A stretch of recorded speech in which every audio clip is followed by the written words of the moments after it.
Hi everyone, now that Season 9 has been out for a little bit, I've been playing the Druid, and man, I had a blast with the PULVERIZE update. So here's a clip of this. I'm just farming a tier 95 and even higher than that. I've actually cleared 107 on this on hardcore with my Druid here, which is pretty competitive with some of the top clears out there from all of the other classes and many of the other top builds. So I want to show you just what I have done here. I've done some tweaks on the planner. I had recorded already a guide for this ahead of time, but I just had so much fun with the polarized druid and I want to show it off once again with all those new changes. So overall, I gotta say this rework was amazing. The Rotting Lightbringer, the new unique mace that this build has gotten, has really elevated the build, and it is really fun to play with. So basically the idea is that you use pulverize to spawn these puddles on the ground, and when you slam into them, they will splash. So you see like these little blobs popping out, and there's like a nova coming out, and this is where most of the damage is coming from. So these always overpower, so you just need to try to get 100% crit chance, and then you have like the crit overpower combo and a lot of damage synergies that come with that when you play a bear druid. And on top of that, you are really tanky, you're permanently in Grizzly Rage, which makes you unstoppable, and it's just like a really nice and smooth build to play. And if you think this is actually going kind of slow, it's not really the case. I can do something like sub 2-minute runs pretty consistently on like a farming tier in a pit, for example, which is not like the fastest out there, but it's a pretty solid pace actually, thanks to the guaranteed puddle spawns. Whenever there's not a puddle next to you, then you will spawn one around you. And like this, you just walk into a pack, you do 2 or maybe 3 pulverizers, and the entire pack explodes. So that's generally how that goes. For example, in my case on like 85 or something like that, I can do that easily. So it's really nice and strong and a very easy way to progress through Torment 4, do all of the lair bosses. I can kill Belial in like 3 seconds on this and just have a blast right now. We did expect that this polarized weapon would be a pretty big upgrade, but I think it actually turned out even better than anticipated. There is just one downside here, which is that the weapon can bug out sometimes. So these little like splashy like blobs that you see here, sometimes they don't work, and I think it has to do with the ground surface that you spawn the puddles on.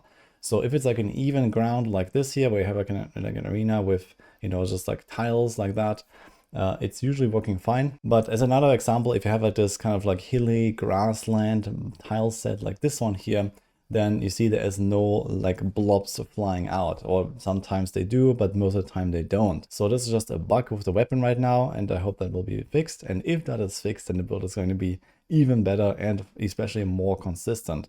But it's just something to keep in mind when you play the pulverized druid right now for the higher end pushes and stuff like that. Sometimes they do a lot less damage, in the range of something like half or so, because these little splashes are actually pretty important for your damage output, and sometimes they just don't work. In any case, let's walk through the setup real quick. So Rotting Lightbringer, the core item here, you want to get this as soon as possible. This drops from Urivar and Varshan, and you're especially looking for the chance for pulverize to hit twice and a high affix roll. The other stats are also pretty good, with the exception of resource cost reduction. Resource cost reduction can actually be a bit of a downside here if you have too much of it, because you can't proc Ancestral Guidance very easily. This is one of the legendary notes here. This one, you have to spend 75 spirit every 5 seconds. And if you have too much resource cost reduction, you actually don't spend that so easily. So kind of keep that in mind. But overall, yeah, this has like a large range. You try to get a good affix and then some of the other stats. Then we have a bunch of really powerful druid related aspects. So one of them is Rabid Bear. This is important because in Grizzly Rage, you need to poison somehow, and this does it for you. So you spread rabies all the time and you get the poison synergies. For example, for Envenom, this is like the strongest passive here, and that gives you extra damage against poisoned enemies. There's a bunch of other little synergies like that, but this is the most important one. So you try to always stay in Grizzly Rage at all times, and this is relatively easy to do, because every time you kill something, you get a +1 second extension, and every time you overpower a boss, you get a 5 seconds extension. So on bosses, it's guaranteed you will stay in a Grizzly Rage forever, basically. But if you do like very slow runs, like a push, like a 15-minute pit run, then it can actually happen when Grizzly Rage runs out, because you just don't kill fast enough. But in typical, you know, like Nightmare Dungeons or whatever, you should not have any issues with this. Now, one thing to alleviate this is to have some Grizzly Rage duration, and there's also Grizzly Rage cooldown. These can be tempered, offensive and resource tempers, and this helps with that. And currently there is a bug where Grizzly Rage stays on your bar when you enter Grizzly Rage. So you can actually press it again because it slowly cools down while you're inside the Grizzly Rage form. So it's very easy to kind of keep it permanent, even without any kills and without hitting a boss, for example, or at least get very close to that and just have to do like a few kills, for example. So this is what I've used, for example, for my high tier pushers. It's also just nice to have a bit of Grizzly Rage duration for comfiness, because you don't have to like try hard, run through the dungeon as fast as you can. You can, you know, chill a bit, type a message, loot some items. Or for example, when you do boss farming, there's a lot of downtime with the boss spawn animations and stuff. So you want to make sure that you have a bit of Grizzly Rage duration at least to make sure you can cover those gaps. To go along with that, we have the Rampaging Werebeast aspect. So this gives you more duration, which helps with this.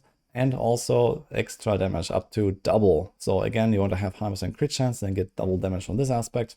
And we have the Shockwave, which is kind of like a core feature of Pulverize. So you not only do your slam the ground, but you also have the Shockwave. It's 2 hits at once, and this also double procs the Rotting Nightbringer. So that's very good. So that's why we have that included. Here's the Ring of Starless Skies, which is not a really massive upgrade for this build. There is, for example, Retaliation, which is a very powerful aspect. So you don't really have to go for the ring. And in fact, for like farming scenarios where you just one tap everything anyway, very often Starless Skies will not really help you anyway, because it just runs out. It has a 3-second timer, but it is a late game upgrade for sure, especially on the bosses. You will notice that a little bit, but it's not such a big deal. And the same for the other mythics, to be fair. So we actually have really good replacements for mythics in all of these slots here. If you don't have the Petition, you can do Crown of Lucian. Thanks to the Giga RCR you get from the weapon, this should be pretty sustainable. And then we have Insatiable Fury, also a pretty good item that gives you extra ranks, extra damage, and so on. And yeah, Shroud is like the late game upgrade. But overall, you can make this entire build really powerful with a relatively minor upgrade from mythic items compared to other builds at least. And you can, you know, definitely blast through the higher tiers, Torment 4, one-shot bosses, and so on, no problem. Another unique we have here is Tibalt's Will, also great synergy with Grizzly Rage, especially because we have the damage reduction as well. So you can masterwork this up to 40% DR, and you are permanently unstoppable with Grizzly Rage. You also get the damage buff here, so it's just like a nice pair of pants. And lastly, Ursine Horror. This is required on the boots because this makes it an earth skill. There's a lot of like earth synergies, for example, some passives like these here that give you more damage for your Pulverize. Now about the skill bar, I need to like put out a few points. So number one is Claw. You need to have a werewolf skill on the bar, and I just do it with Claw because you want to quick shift. So we have that here. You want to shift into a new animal form 6 times to get this buff, but then as long as you remain shifted into any form, you will keep that buff. And the same with Heightened Senses here. There's a damage reduction and a movement buff for doing this at least once. So basically you start a run, you press Claw, you press Pulve, you press Claw, you press Pulve, you press Claw again, and then Grizzly Rage. Like this, you have shifted 6 times, you have the full quick shift buff, and then you never have to worry about this again. In fact, you cannot even use it because this will transform. In Grizzly Rage, your skill bar transforms, and you lose all of the other like skill types that are not bear, for example. So Claw will be gone, and you can only do it before going into Grizzly Rage. The second thing is Cyclone Armor. Cyclone Armor is here with just 1 point and gives you 20% non-physical damage reduction, which is very nice to have passively. And we don't actually use it actively because again, on Grizzly Rage, this will be deactivated, but the passive effect will stay. So you just get free damage reduction. So that's why we have that. Then we have Debilitating Raw. This is effectively just like a nuke cooldown. So every once in a while you press this after you've set up like 1 or 2 of those puddles, and then you just raw and pump because you have a 25% damage buff here and later a 16% damage buff here, and they multiply. So it's like a pretty nice burst. Plus you are tankier while this is active, so this is pretty useful. And lastly, I have Trample here. This is kind of like a backup in case you ever get caught without Grizzly Rage up, for example, you have an Unstoppable, but that's about it. The build goes relatively fast thanks to the Bug Jar Rune combo here that I have, so I just teleport every once in a while. It's pretty nice, even though we don't have any mobility skills. Every few seconds you can do that. Then we have the Igni Fool Rune combo here, so the Frost Nova is 15% extra damage, plus a Vulnerable application. Vulnerable is pretty good as well. There are some synergies, for example, down here, where you do extra damage to Vulnerable, plus the generic Vulnerable extra boost. So that's pretty nice. But this can also be changed if you want to do, for example, Ohm Rune, and you have like a Vulnerable proc here on the ring that can already do that. So you don't have to rely on the Frost Nova there. For Pit Push, I changed this a little bit. So here we have Ahu and Quax. So the idea is that when you have large pulls, you proc this all the time, you get double damage almost permanently basically, and even on some boss fights when they spawn adds, you just get a lot more damage. But for typical like T4 farming, this is overkill and you don't really want to deal with that. So here for like high tiers, we do this, and again we can do Ignifuel for the Frost Nova. It's just kind of nice. But in order to fuel Ahu Quacks, just keep in mind that you spend a lot more resources suddenly, which first of all helps with triggering the ancestral guidance on the Palverons, for example, but you also need to get that resources back. So we use Energize as well, which also has a lucky hit to restore all of your spirit. And in general, for spirit regeneration, we also have the reactive ooze power here.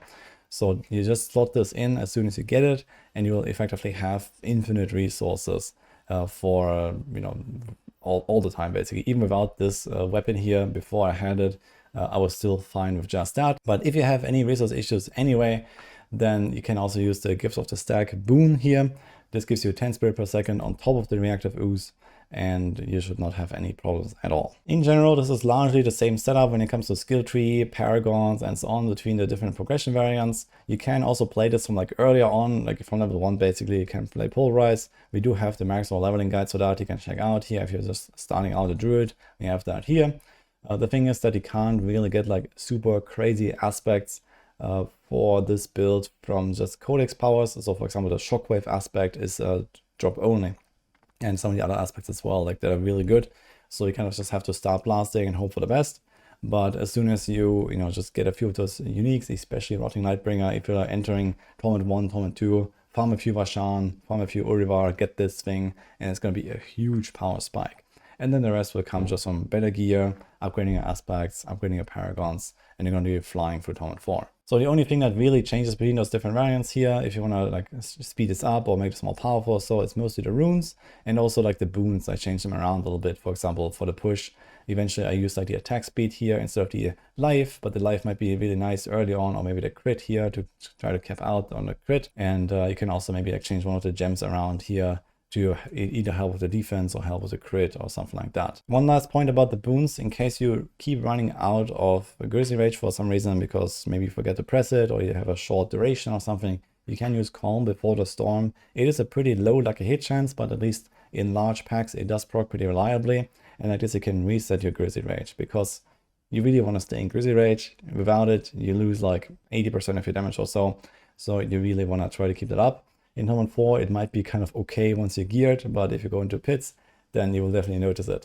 So you can switch to Calm Before the Storm. Obsidian Slam is not really required because you already get the guaranteed ore powers for the puddles all the time anyway. So this is not a crazy damage boost here.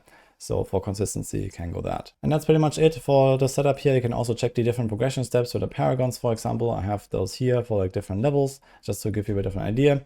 And then this is, yeah, it's a very smooth progression. Maybe very early on, for example, instead of Crown of Lucion, which does give you like this extra resource cost, you might not really be able to fuel this just yet. And maybe you're missing some resistances and some armor. You can just put a normal helm and put some res and armor there, for example. So depending on, how this is going, what is your Paragon level, you might want to swap this a little bit.